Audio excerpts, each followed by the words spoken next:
বাঙালির রান্নাঘরের যত রকম স্বাদ, তার মধ্যে সর্ষে আর পোস্তর মিশেলে তৈরি হওয়া রান্নাগুলো যেন আলাদা এক জায়গা দখল করে রেখেছে।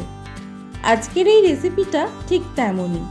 সর্ষে পোস্ত দিয়ে বেগুন সহজ উপকরণেই ঝটপট বানিয়ে ফেলা যায়, আর গরম ভাতের সঙ্গে জমে যায় দুর্দান্ত।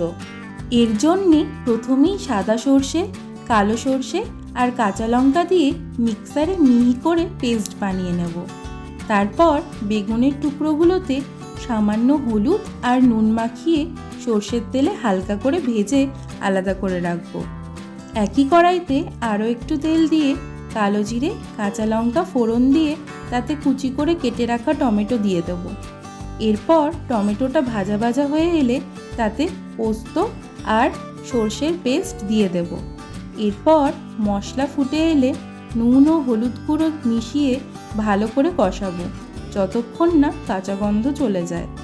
মশলা কষানো হলে ভেজে রাখা বেগুনগুলো দিয়ে তাতে সামান্য চিনি দিয়ে দেব। এরপর মাঝারি আঁচে রান্না করব যতক্ষণ না বেগুন নরম হয়ে যায়। রান্না শেষে কয়েক ফালি কাঁচা লঙ্কা আর 1 চামচ সর্ষের তেল ওপর থেকে ছড়িয়ে দিয়ে ঢেকে রাখবো 2 মিনিট। ব্যাস, তৈরি হয়ে যাবে সর্ষে পোস্ত দিয়ে বেগুন।